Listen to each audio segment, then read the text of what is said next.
Assalamualaikum warahmatullahi wabarakatuh. Waalaikumsalam warahmatullahi wabarakatuh. Pangapunten dulur sedaya.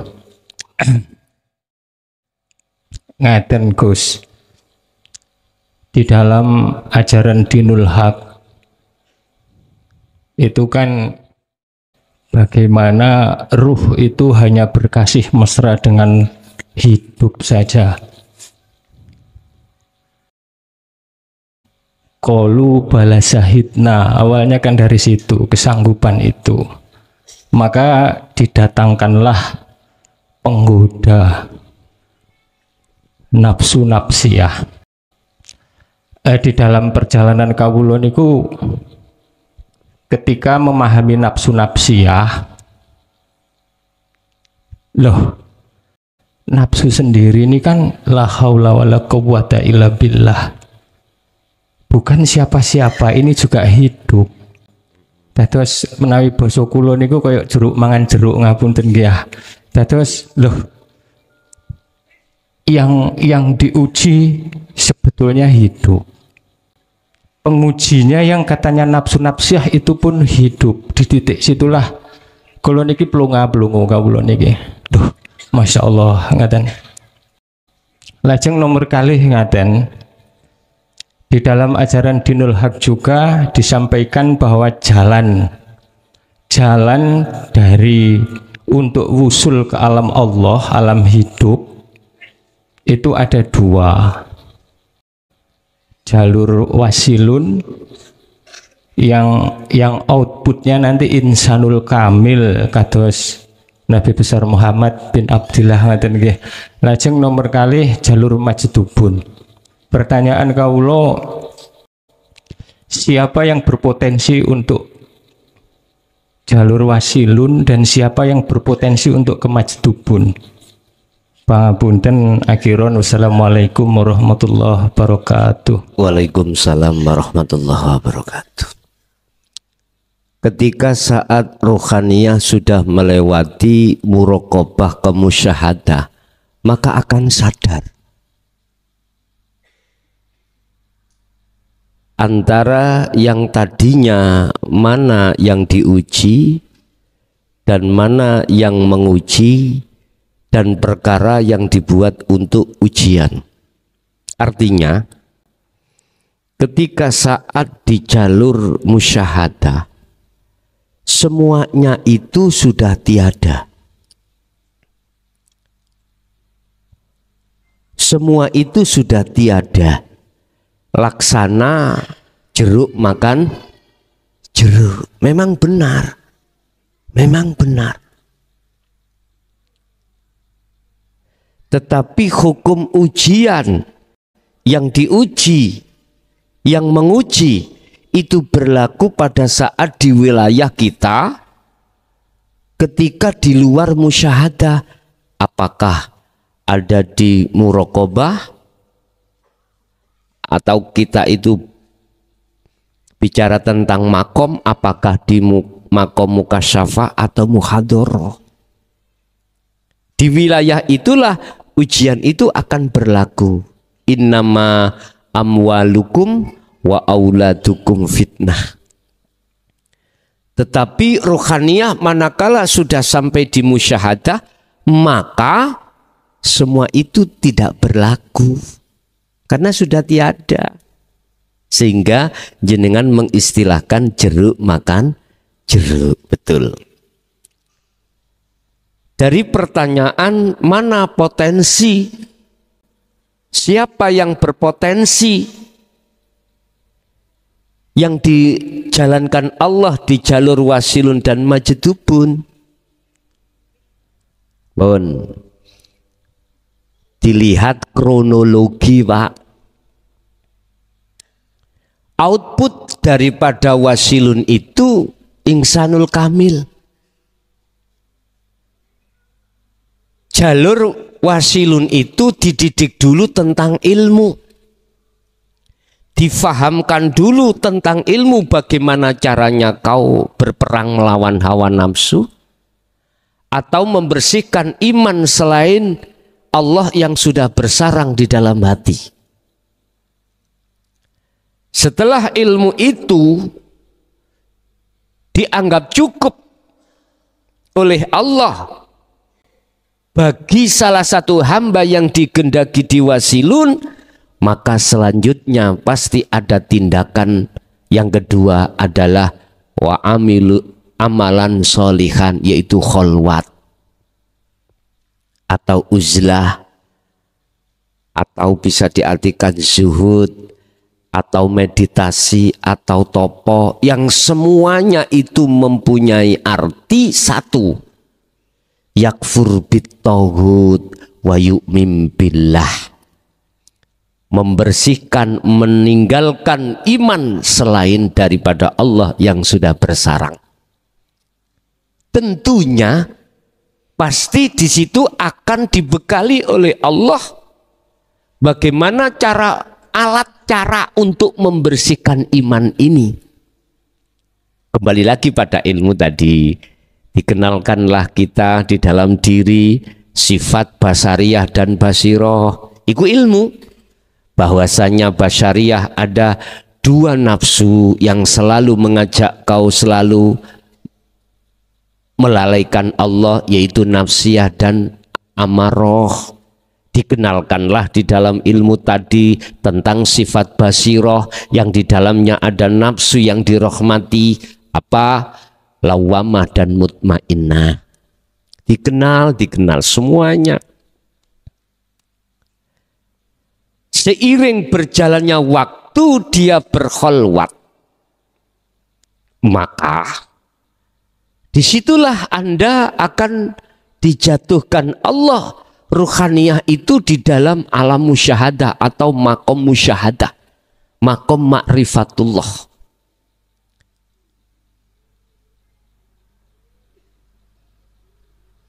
Makom di mana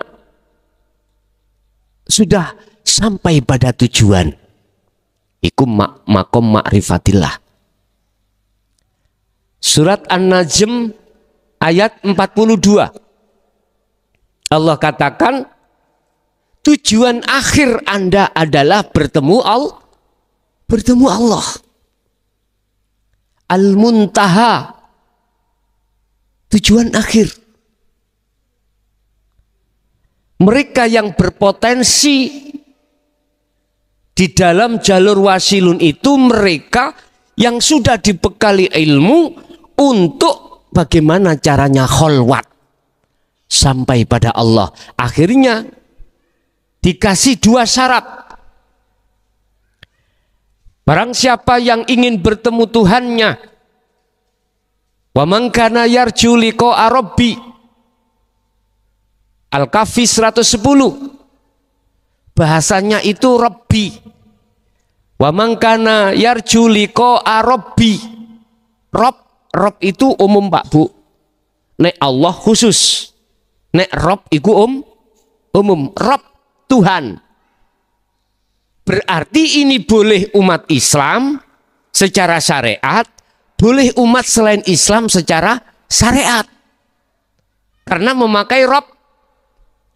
Barang siapa yang ingin bertemu Tuhannya, kalau Islam Rob berarti maksudnya Allah. Pertama, falyamal amalan sholihan. Harus melakukan terus-menerus kholwat. Amalan sholihan, amal bagus tentang ruhaniyah, bukan jasmaniyah. Artinya, letakkanlah amalan sholihan ruhaniyahmu itu di saat jasmaniyah melakukan amalan sholihan atau amalan apapun. Itu maksudnya seperti itu. Satu. Yang nomor dua syaratnya itu pasti dibawa oleh si salik. Wala yusyrik bi'ibadati rabbihi ahada. Jikalau di dalam hatimu masih ada perkara selain Allah, lepaskan. Biar tidak masuk dalam hukum Anda telah menyekutukan Allah dengan sesuatu secara khauf. Artinya apa Pak? Anda yang berkholwat merasa diri Anda tadi loh, sebagai makhluk lepasen supaya Anda bisa sampai ke ahad. Itu saya katakan bisa terjadi sakedepe netro, artinya sekejap mata. Detik-detik pelepasan akumu hamba, mesti detik itu juga muncul keagungan Allah dalam hal apapun. Detik-detik lampu itu sudah dinyalakan, maka detik itu juga kegelapan hilang. Masuklah kamar kau yang gelap, jangan dinyalakan lampunya. Walaupun mata kita melek, apa bahasa Indonesia melek? Terbuka, berhubung kamarnya gelap, nggak akan pernah bisa melihat apa-apa. Gelap itu apa sih gelap? Gelap yo gelap. Tapi ini akan hilang seketika bersamaan dengan lampu nyalakan. Sakedepe meripat, sakedepe netro, sekejap mata. Diri kita hamba, itulah kegelapan. Iman di dalam diri kita masih muncul, kita diri yang nyapo-nyapo, itulah yang akan menjadi kegelapan. Kula mboten napa-napa Pak mlebu nang lokalisasi. Seseorang itu boleh masuk lokalisasi sebab dia tidak melihat purelnya. Enggak apa-apa. Tidak apa-apa. Wong morotok kok ya. Tapi jangan coba-coba kita itu masuk tapi masih melihat purel. Bahaya ini. Mundur. Kalau kau masuk dalam lokalisasi kok melihat purelnya, udah kembali aja pulang. Kalau ke situ melihat Allahnya, nggak apa-apa. Paham gitu maksud saya? Sebab ojo kok batesi Allah. Allah kok batesi hanya ada di amalia baik. Sedangkan amalia yang jelek tidak ada Allah. Berarti Anda telah membatasi kekuasaan Allah.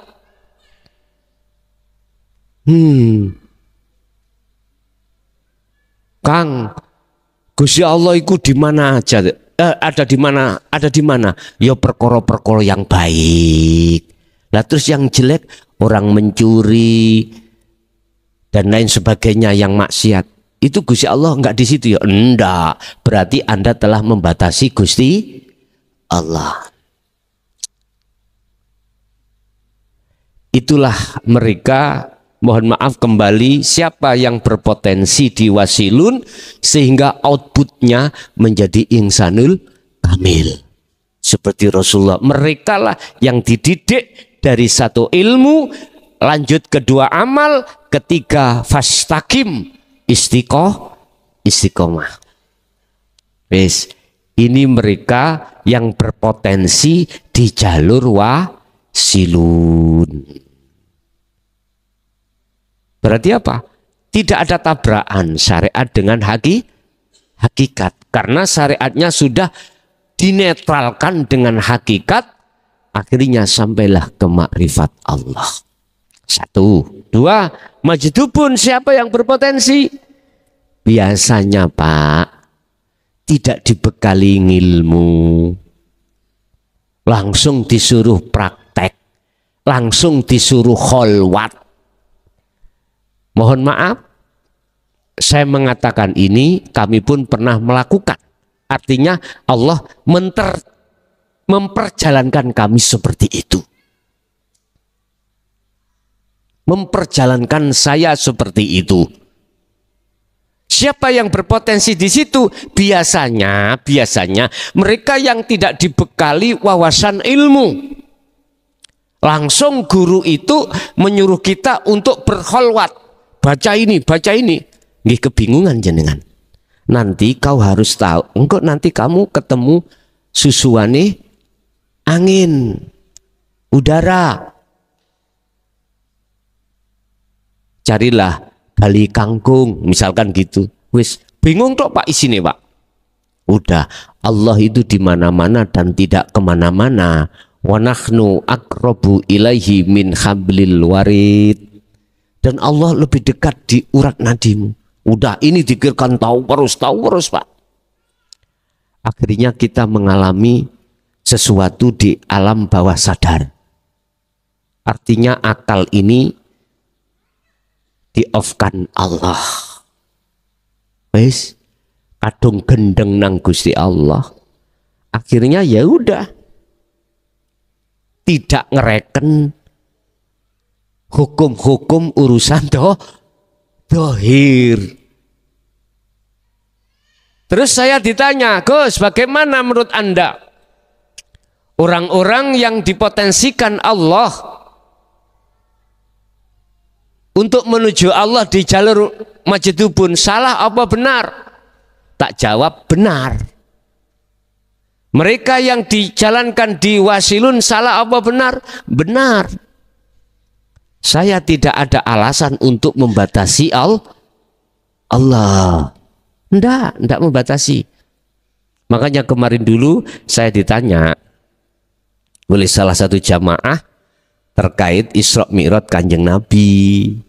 Apa pertanyaannya? Yang benar manakah? Mi'rajnya Kanjeng Nabi biruhin fakot au ma'a jasadihi, rohnya saja apakah sekalian sak jasadnya? Mana yang benar? Tak jawab, kedua-duanya benar. Allah mampu memperjalankan Muhammad ini ruhnya saja atau sekalian sak jasadnya. Manakala aku jawab hanya ruhnya saja, maka sama halnya kami membatasi kekuasaan Allah. Nggak terima Pak, gitu itu nggak terima. Kalau nggak bisa jawab, nggak usah jawab. Ya udah, mohon maaf. Ilmu tentang dinul haq itu tidak bisa diperdebatkan, tapi bisanya difahami, lantas selanjutnya diamalkan. Begitu Pak. Itulah potensi-potensi di antara dua jalur yang menurut hukum syariat mempersalahkan mereka yang diperjalankan di hukum Majidubun. Mohon maaf lah, dimaklumi saja karena beliau pengetahuannya belum sampai di situ. Mohon kasih maklum begitu nggih.